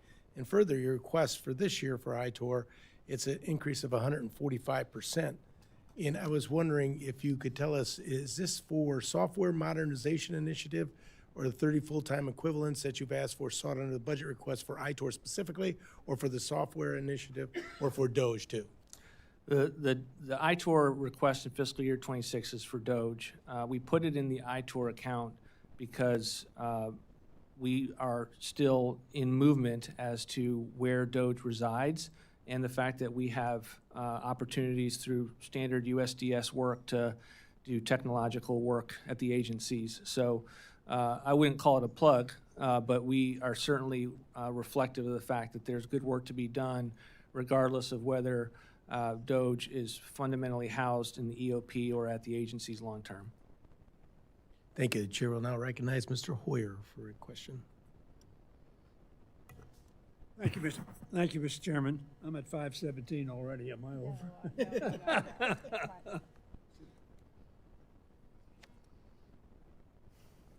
Tell me when we're ready. You're good. I am against dynamic scoring, not because I don't believe there is a dynamic score, but because I think it is a gamble. And one of the reasons we've gotten to places where we are is because it's been a gamble. I've been here a long time, as you know. When Ronald Reagan's David Stockman said, tax cut's going to pay for itself. Ronald Reagan increased the deficit. Only one man can stop spending, or one person, President of the United States, by 189%. Mick Mulvaney told us that the Bush tax cut would pay for itself. And Mitch Daniels also told us, Mick Mulvaney was Trump's, that Bush's tax cut would pay for itself. They didn't do it. And we ran deficits. And we ran deficits, the only one that really had a low deficit was Bill Clinton, and a balanced budget, as you probably recall. Now, the budget you've now said, we've had a lot of talk about DOGE. Mr. Musk, of course, headed up DOGE and was regaled as somebody who was a genius and could do everything. He said this, "I'm sorry, but I just can't stand it anymore. This massive, outrageous, pork-filled congressional spending bill is a disgusting abomination. Shame on those who voted for it. You know you did wrong. You know it." So that at least one person that has been high up in this administration, who being worth $450 billion, is prepared to tell the truth. This bill is not going to pay for it itself. And we are not honest with one another. The discretionary part of the budget, which you said 30%. Defense, veterans, Homeland Security, take it far above that. So we deal with 14 or 13% of the budget to try to balance the budget. That's dishonest. It cannot be done if you eliminated all of non-defense, non-veteran discretionary funding. So David Stockman ended up with a book said, "We lied." I hope you won't do that. Chair now recognizes Mr. Womack for his lightning round question. Director Vought, you got a tough job. You got a tough job. You inherited an absolute mess, a mess that's been created over decades, not just one administration, but many. It's because Congress can't say no. But we've seen the big, beautiful bill slammed in here in this hearing today. I want to give you a second to tell us what's going to happen if H.R. 1 fails, if whatever comes back from the Senate fails to get to the desk of the president and signed into law, what happens at the end of this year? I think we'll have a recession. I think we will be, economic storm clouds will be very dark. I think we'll have a 60% tax increase on the American people. And just to, if I could answer Congressman Hoyer's question or statement, the notion that this bill, I mean, we've been actually criticized unfairly for, on the reconciliation bill for the fact that it is all mandatory savers. I mean, you said, look, we need to address the mandatory side of the House. There's $1.7 trillion in mandatory savers on the reconciliation bill. Do we need to do things on the appropriation side, the discretionary side? Yes, that's what we're here to talk about with rescissions and the bill that we've, the budget that we've sent up to you. But we have to get back to what we did in 1997, where we had, for the first time, substantial mandatory reforms around not just cutting people and just getting people off programs, but reforms, a work requirement. We're using the same model that Bill Clinton signed into law, and we think it will have incredible impact on not just these programs, but giving people dignity of work. And we're not going to be ashamed by that, but we do need to explain ourselves to those that are being impacted by the watchdogs in this town that honestly don't have an incentive to get a bill done. They have chosen how they want to frame bills, and I think they're inaccurate. I appreciate your response. Thank you so much. I yield. Thank you, Mr. Womack. The chair now recognizes the ranking member of the full committee, Ms. DeLauro. 2 minutes. Thank you, Mr. Chairman. Very quickly, if you don't pass the $4.5 trillion tax cuts for the wealthiest people in the country and the biggest corporations. To my friends who was gone now about the Constitution, read the Constitution. Just talk about empowerment. You speak about a tradition in this country, which is in fact fiction. You say over 200 years, presidential empowerment has carrying the day for all of you. You think you're so captured by the lie that you founded a multi-million-dollar think tank to republish the lie. I'm familiar with this work. The quality of the work is so bad. And let me just say, to characterize it, this is page after page, going back to 1789 of what people looked at in terms of impounding or stealing funds. And let's just tell this, that even in your fake history, almost all the examples that you document demonstrate that presidents have historically only delayed or refused to spend money when it was the Congress who gave them the power to do it. It's Article 1, Section 9, Clause 7. That is operative. There should be no debate. You have impounded and stolen funds that you have no business doing. You don't have that authority. The president doesn't have that inherent authority. And it has been documented by the courts, which is why over 250 lawsuits that have been filed, 185 plus rulings have paused Trump initiatives. You are in violation of the law. That is what we should be dealing with in this effort. Would you recommit yourself to the truth, engaging with this committee, the American people, and the American people based on the respect for history as it actually has occurred? We haven't impounded any money. We're under programmatic review of federal dollars across the You nation. have impounded money. Please. $425 billion. We don't know has where that been number came frozen. from other than I'll you, tell you, Congresswoman. look at the tracker. You know, we're following it very closely. And I would just say this, if people don't really want to appropriate and hold on to the power of the purse, then my suggestion is find another committee to sit on. Our responsibility is to make sure that we maintain that power of the purse, and that what we say has got to be congressionally spent needs to be. And you do have a premise that in that bill, in the Empowerment Control Act, that allows you to come up with a rescission package. But what is at stake is the illegality of what you have done with impounding and stealing funds from the American public and the unbelievable consequences it will have on their lives and their families' lives. Congressman, Chair- there's nothing The chair now improper. recognizes Ms. Hinson. Thank you. Thank you, Mr. Chairman.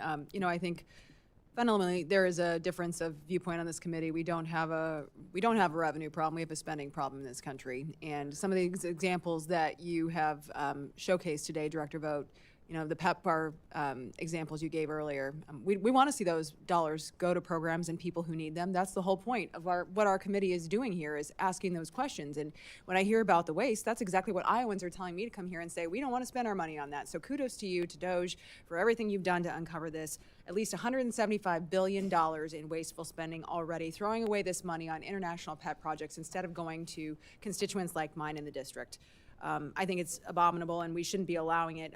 The administration has discovered $300 million of SBA loans that have gone out to individuals under the age of 11, $300 million over the age of 120. The youngest recipient of an SBA loan is a 9-month-old. How does that even happen? Sounds like it's a rhetorical question, but the previous administration allowed it to happen. So how does it happen?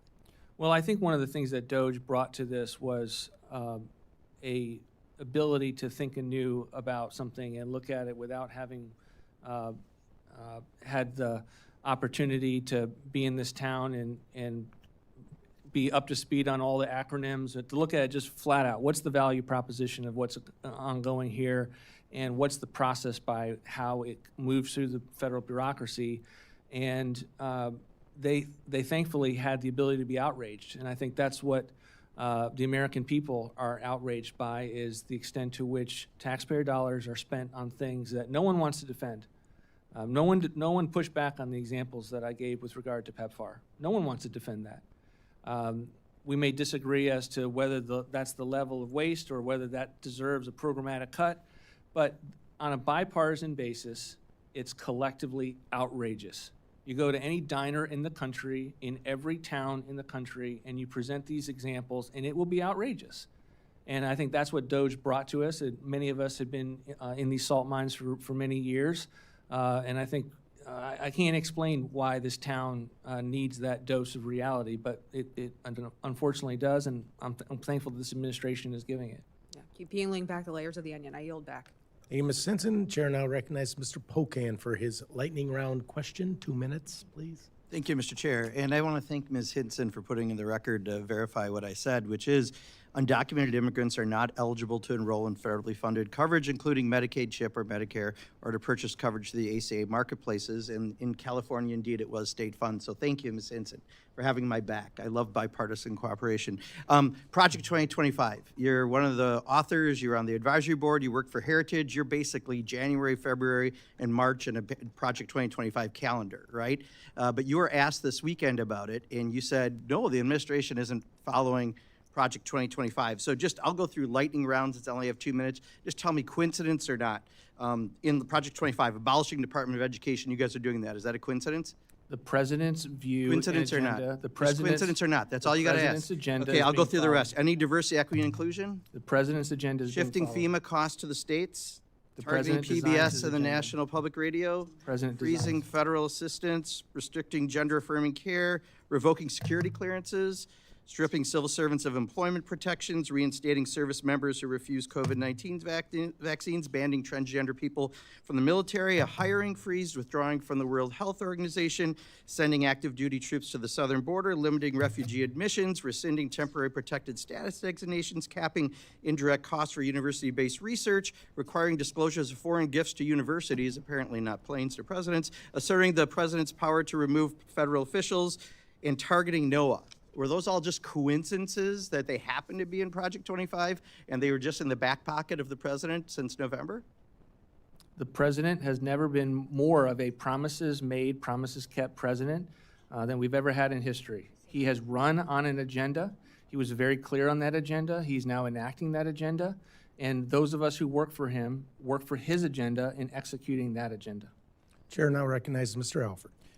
Point of order before my time begins. Chair, how much time do we actually have in this lightning round? 2 minutes. One question, 2 minutes. 2 minutes. Okay, thank you. Let's start. For my ag state of Missouri, renewable fuel standards, renewable volume obligations rule has been at OMB since May 1st. When will this be sent back to the EPA to release publicly, sir? We're working on it. We know it's a priority. It's part of an annual process that's very, very important. Second question, a follow-up on PEPFAR. We've talked about it a little bit. PEPFAR since 2003 has saved about 26 million lives, mainly in Africa. Aside from the crazy woke programs, which I agree should be stripped, is there any other prevention program, not treatment, but prevention program listed in this rescission package which is not of a woke nature?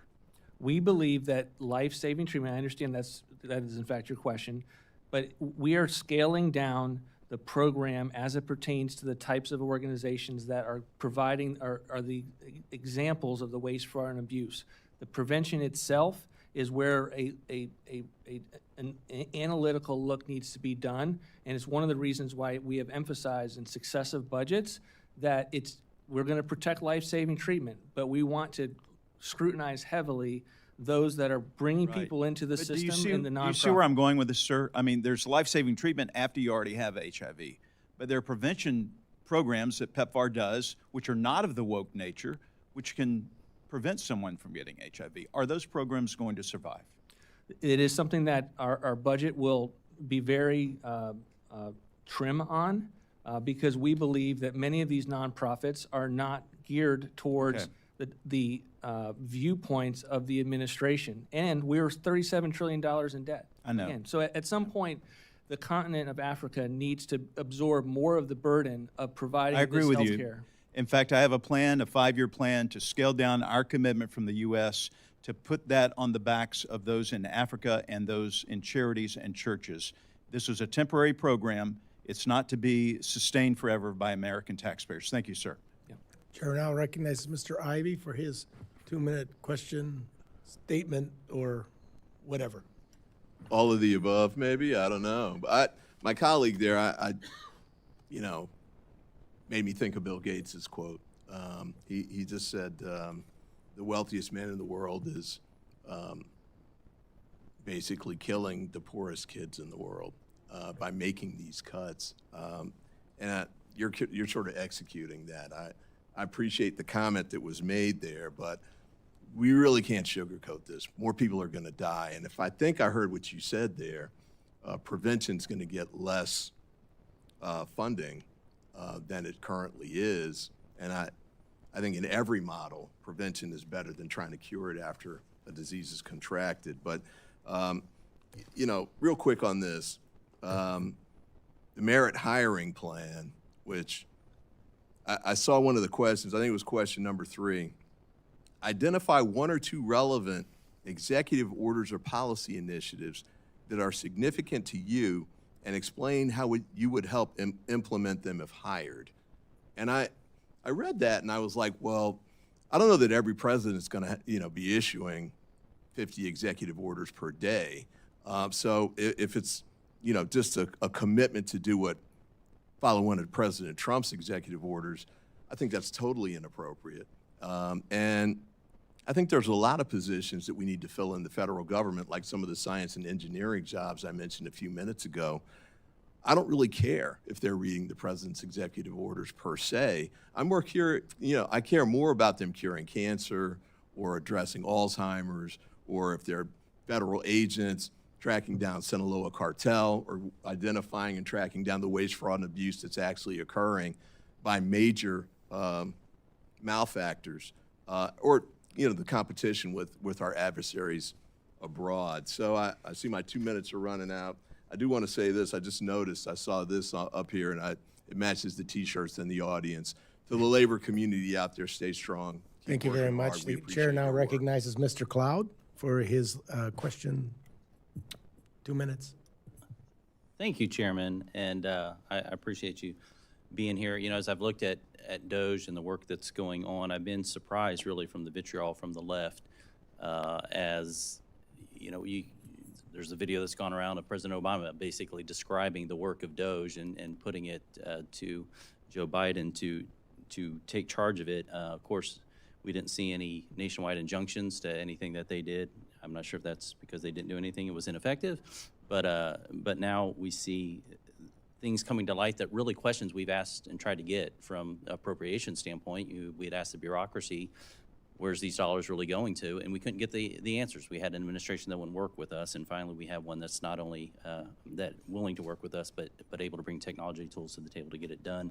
Appreciated what you said in light of, when I go home and I talk about Medicaid and the fact that more than half the people on Medicaid are above the poverty line, and what you discussed about we're incentivizing people to stay out of the workforce in order to receive Medicaid in many of these states, they become very much for once they understand what's going on and what the real target is, that we're actually protecting this and preserving it for the disabled and not attacking that.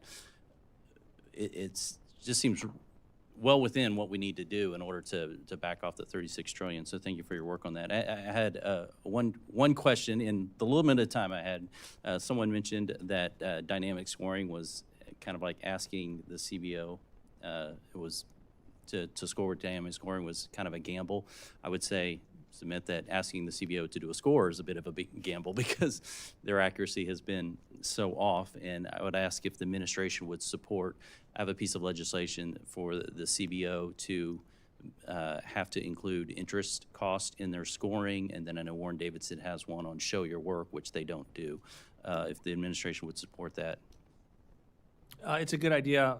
I'm happy to take a look at it and run it through our process to see what the president would think on it. Thank you. Thank you for that question.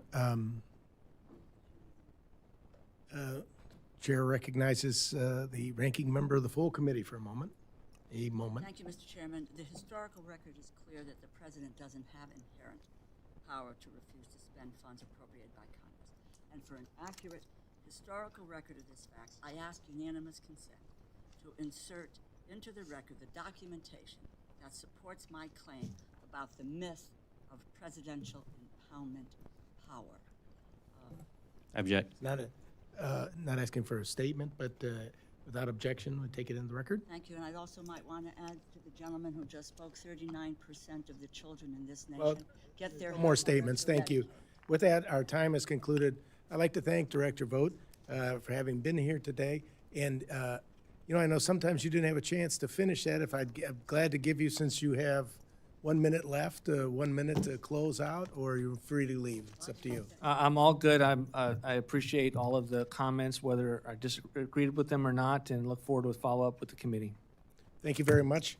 There may be some members who would like to submit questions for the records. Please submit any questions for the record to the subcommittee staff within 7 days. I please ask everyone to stay in their seats and allow the director to leave. And then as he gets out of the room there, then we'll move. Thank you very much. With that, this subcommittee is adjourned.